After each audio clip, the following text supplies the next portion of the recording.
Hey, welcome back to my channel. If it's your first time, welcome to my channel. So I just wanted to give a little update of where I've been, what I've been doing since I've had baby Langston. This is very impromptu. I don't even have any notes in front of me. I haven't written anything down. I really just wanted to pop on camera and say how things have been going. So if this video is everywhere, that's why. So first, I want to say everybody is doing very well. Everybody is healthy and happy, and the transition from going from 1 to 2 kids has happened or is happening. I will say that is a transition I did not anticipate. It's a very different transition. It's challenging. That's what I'll say. Let's keep it positive. It is a challenge. There are different things that I did not expect, that I didn't even anticipate that would happen with my daughter. It was just very different. So that was a challenge at first, and it's still somewhat of a challenge. You have to keep in mind that this little person is going from all of the attention to having to share the attention, which is out of their norm. And yes, they kind of get adjusted, but she definitely has her moments of, hey, I'm here. So even like if we're out somewhere and somebody's like, oh my gosh, look at this little baby, how old is he? And we're like, oh, he's this many months. And she's like, hey, I'm 5. Didn't know if you knew, but just letting you know. So it's like dealing with little things like that, just making sure that we include her in the conversation, include her with basically everything, to make sure that she doesn't feel like she's just on the back burner. Like, she's very much still our little girl. We love her so much, and we're just adding another little human into the mix. So Langston is 5 months now. He is a big boy. I may even pop up a picture. I don't know if I will or not. Probably. I'll go ahead and pop one up. But he is a chunky one. He is eating real food now.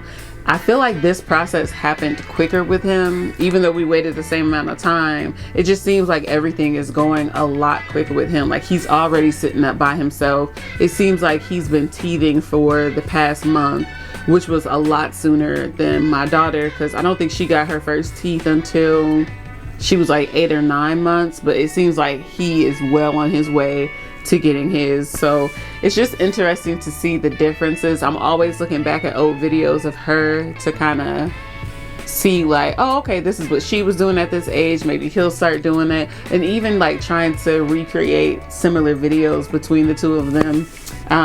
But it has been an adjustment, even with being married and having 2 kids and going through that new parent phase again has been an adjustment. I think that the first time we handled it very, very smoothly. I don't think that we had too many rough spots. Like, it was just like, you know, the middle of the night type of adjustment. And I don't know. I feel like that was in time management. I feel like that was a bigger thing back then. But now, this time around, it's been those same things, but even more, just because it's 2. And what I mean by time management is just making sure that we're both present and not going off and doing other things. So I know before, like, my husband want to go to the gym, and it's like, I understand you want to go to the gym. I understand fitness has always been a thing for you.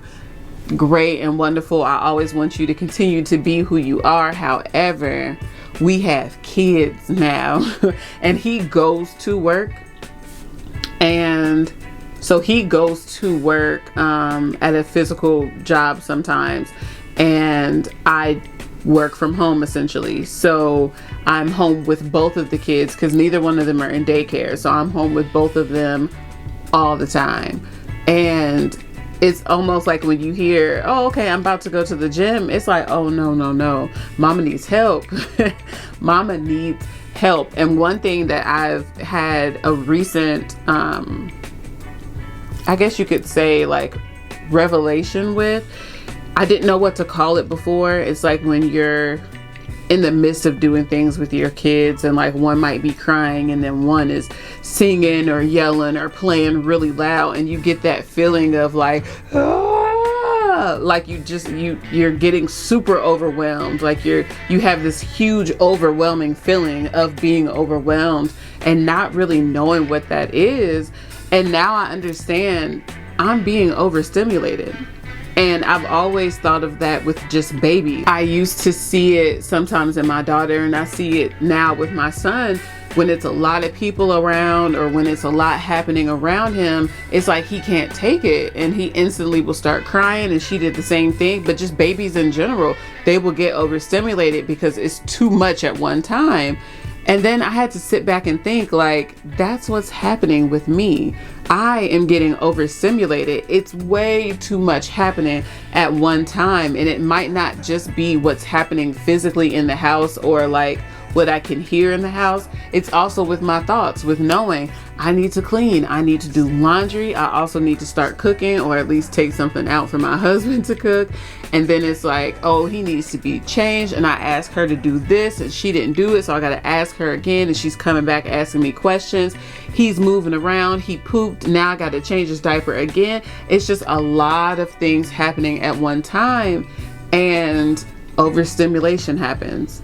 And so what I've found is sometimes I have to put on headphones. Still, I want to clarify, still being very aware of my children, still being hands-on, still making sure that I'm listening and I can hear them. But I may put on headphones and listen to a podcast just to have some funny background noise, just to be able to zone out. Once again, still paying attention to them, because I think that it's easy to get the two misconstrued. It's not me leaving them alone or putting on noise canceling headphones and not being able to hear them. No. I can still hear them. I'm still in the room with them. I can still see them. But, sometimes I like to listen to something with a little cussing for a little razzle dazzle in there. And my 5-year-old is well aware of what bad words are, and we don't want her to be repeating them. I don't cuss in general. Like I just don't. And my husband, he may, sprinkle a few words in here and there, but we are very conscious of like that not happening in front of her. So we don't tend to watch anything or listen to anything with cussing either. So I will put on my headphones to be able to zone out with that, and that'll help me to like get centered. Or I found that there are shows like old shows like Sister that doesn't have cussing in it, or like bad subject matters, or we'll pop on a Disney movie. I love Mulan. I love Hercules. I'm a Disney kid, like to the core. So we can pop on one of those movies too, just to bring some lightheartedness to the situation, so that one, they can calm down, and then two, I can calm down and not be so overstimulated. So I just wanted to share that just in case anybody else was going through it, because I feel like it's a real thing that I don't feel like a lot of people talk about, and I'm not really sure why. I wish that I would have heard about this sooner and known that this was a thing. But yeah, it's a true thing. Other than that, we have been house hunting, so we're looking for a new place to live, which has had its own challenges.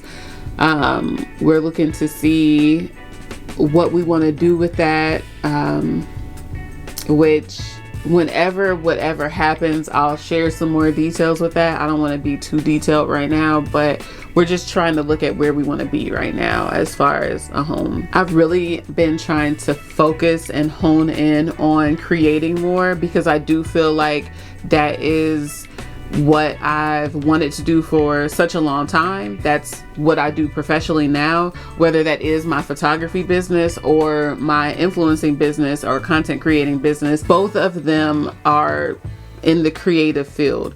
So I feel like I do need to do more videos. I really want to do more videos. Sometimes I do find myself being tied up with life, but then also vlogging is a thing. So I do want to, and I know I've said this before and have not turned on the camera towards my family or what I do on a day-to-day basis. Not one time. But I do want to change that, because then that can help me to be able to create more when I'm doing my regular everyday life with my family. The one thing that I've been held up on is also the aesthetic of my home right now. So where we live right now is in an apartment, and it's not aesthetically pleasing to me. Well, I really think to anybody, but specifically to me, it's not. So I don't like filming in an area that I don't even really like looking at, if that makes sense. I saw this man on Instagram, and he was talking about if you wait to have everything that you truly want and you think that you need, you might miss out on the opportunity of what you have right now. And so for me, I took that as, if I'm waiting until I have the house that I want or the aesthetic that I want in my house to be able to create, I'm going to miss all of these opportunities of creating for not only myself, but with brands, with my family, just in general. And that really clicked in for me. Like, no, you need to, one, be okay in where you are. This is part of your journey. This is going to help you to get where you need to go. And then two, understand you are living in an answered prayer. I prayed for a husband who is amazing, who is a great father, who is caring, who is loving, who is goofy, who sings with me, will dance with me, put up with my shenanigans, but also is his own person. I could go on and on and on. I got that plus more in my husband. I prayed for healthy and wonderful, beautiful kids. I have those. I prayed that we're all able to live in one space and have enough space for all of us. We literally have enough space for all of us. It is a little small here, but I'm still living in an answered prayer, and that deserves praise. That deserves to live in that moment, and I need to appreciate that as well. And sometimes I think that we do take these things for granted. We do see other influencers or other people online that have more, that may look better, and you never know how long it took them to get there. You never know what they had to do to get that. You never know what help they had getting that. So it's like me trying to hone in and be like, no, you have to realize what you have right now was a prayer of yours back in the day. If even 5 years ago me could see where I am now, I would be like, girl, you playing, you don't do that. Like, I truly feel that way. So I do want to appreciate where I am now and just take it all in and do what it is that I know I need to do for my business and for me. So I do understand that I need to take that all in and do what it is that I need to do. It's time to put my big girl panties on and buckle down and just do it. And also, I've been seeing that within especially my photography page, as I've just been posting. Even if something isn't perfect to me, I post it and it's just like, see, that wasn't so hard. That wasn't even that bad. Look, you did it. Go ahead, girl. But yeah, I don't know how we got here, but like I said, I didn't have notes, so maybe that's going to help someone, because that's definitely not the direction I thought I was going in, but maybe somebody else needed to hear that, so I'm happy to share. But other than that, we've been doing very well. Like I said, I want to get into more creating, more just sharing my life, getting back to doing hair, showing my postpartum shedding, because that has definitely started. I think last time I was on here, I was talking about like what I wanted to do before it started. Oh, it's here, and it's here. So getting into that, I actually just showed this look. The video showing how I got this look should be up before this video. So if you're wondering how I got this beautiful head wrap look, go ahead and just, swipe up a little bit and you should see it on my page. But yeah, I just wanted to make sure that I'm doing more and doing what I truly believe that God has placed me here to do. And that's one, helping people. And two, being able to create in my own space, on my own time, with my family, just doing things that I truly love that could still be of service and help to others. So yeah, that is my update. Yeah, that's where I am right now. And I think that's all. So if you have any questions or any comments, also, I know that I said I have things that I want to do, but if you guys have things that you want to see from me, especially if you guys are interested in seeing vlogs from me, definitely let me know, because I feel like that'll motivate me even more to push to do it and then just put it out there and see how it goes. Because now I'm a little nervous, but if I know that people want it, it's just like, oh, okay, let me go ahead and do it. So yeah, so if you have any comments or questions or suggestions, leave them down below, and I'll see you in my next video. Bye.